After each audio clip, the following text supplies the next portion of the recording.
धन्यवाद अध्यक्ष महोदया।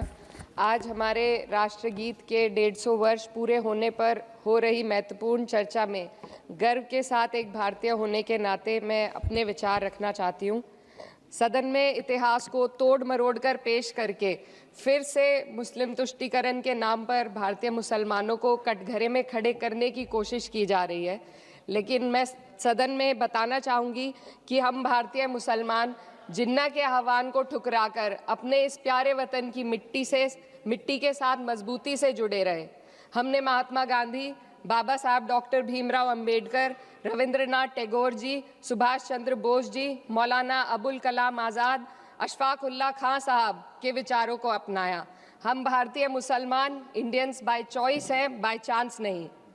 वंदे मातरम के किन छंदों को राष्ट्रगीत के तौर पर अपनाया जाए, यह फैसला सर रविंद्रनाथ टैगोर और सुभाष चंद्र बोस जी जैसे नेताओं के परामर्श के बाद हुआ। क्या अब हम उन महान नायकों की समझ पर प्रश्न चिन्ह उठाएंगे? उन्हें देश को बांटने वाला और तुष्टीकरण करने वाला कहने का पाप करेंगे? उन महान हस्तियों ने वंदे मातरम के उन छंदों को अपनाया जिन्होंने देश के हर वर्ग, हर धर्म के मानने वालों को एक सूत्र में पिरोने का काम किया। और मैं एक घटना आप लोगों के सामने रखना चाहती हूँ।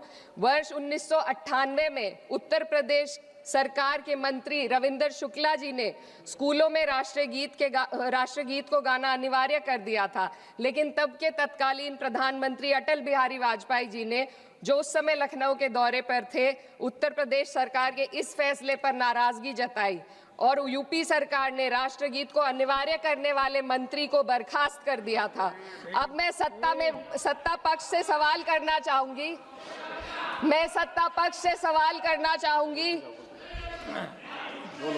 बोलने दीजिए।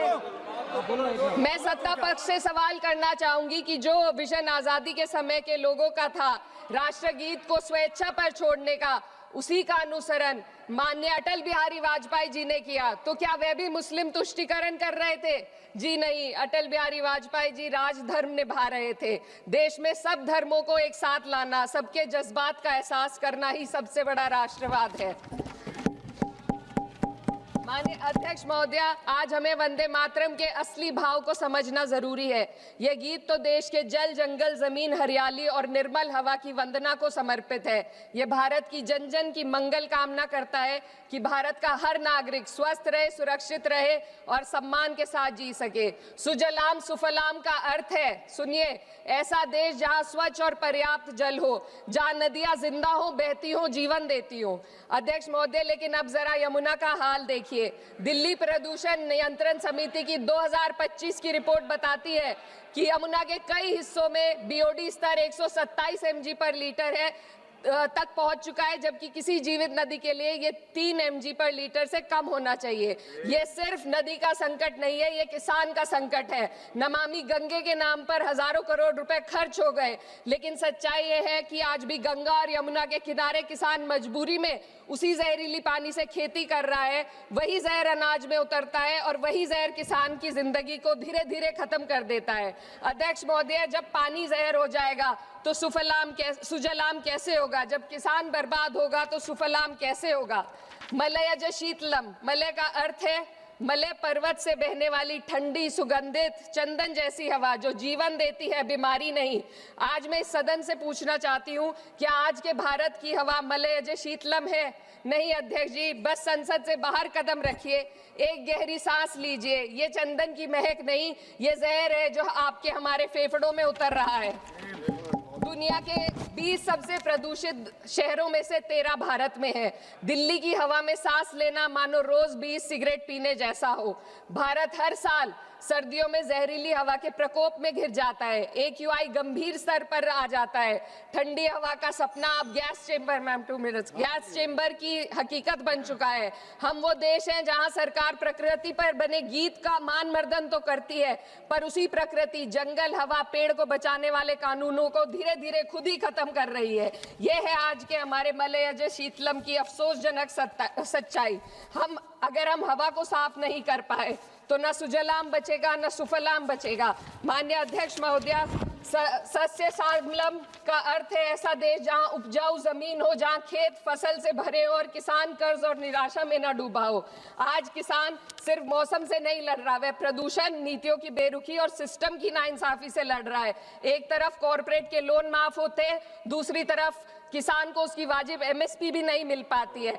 आप ग्लोबल सुपर पावर बनने की बात करते हैं, लेकिन हमारी पर कैपिटा इनकम दुनिया में 136वें नंबर पर है। हम अपने छोटे पड़ोसी देश से भी पीछे हैं। हमारे लोग $2,500 तक भी नहीं कमा पा रहे एक साल में, और जिन अरबपतियों की ये रक्षा करते हैं वो इतना पैसा एक सेकंड में कमा लेते हैं। आज वंदे मातरम को बुनियाद बनाकर राजनीति की जा रही है, लेकिन जमीन पर जंगल पूंजीपतियों को सौंपी जा रही है, आदिवासियों को उनके घरों से उजाड़ा जा रहा है। मातरम में जो मात्रा माता है वे सिर्फ मातृभूमि की वंदना नहीं, वे इस धरती की हर नारी, वे इस देश की हर बेटी, हर महिला के सम्मान की बात भी करता है। लेकिन आंकड़े अगर आप देखेंगे, एनसीआरबी की हाल की रिपोर्ट के अनुसार, मैम जसवंत के अनुसार देश में हर वर्ष लगभग 30,000 से अधिक बलात्कार हो रहे हैं, यानी एक दिन में 80 से अधिक महिलाएं यौन हिंसा का शिकार होती हैं, और ये सिर्फ दर्ज मामले हैं। जब जम्मू कश्मीर की एक बच्ची हिंसक अत्याचार का शिकार होती है, जब सत्ता से जुड़े लोगों पर आरोप लगते हैं और कार्रवाई वर्षों लटक जाती है, जब उन्नाव की पीड़िता लखनऊ के दरबार में इंसाफ को लेकर अपनी जान देने पर आमादा होती है, जब बिल्किस बानो के अपराधियों का सरकार के लोग द्वारा स्वागत किया जाता है, तो ये घटनाएं वंदे मातरम की आत्मा पर चोट पहुंचाती है।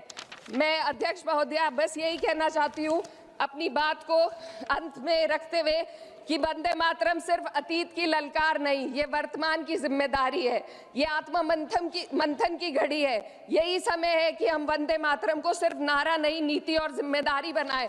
और अपने जज्बात को मैं आलमा इकबाल साहब के तराना-ए-हिंद के साथ इस सदन में रखना चाहती हूँ कि सारे जहां से अच्छा हिंदुस्तान हमारा, हम बुलबुले हैं इसके, ये गुलसिता हमारा, मजहब नहीं सिखाता आपस में बैर रखना, हिंदी है हम, वतन है हिंदुस्तान हमारा। श्रीमती लवली आनंद।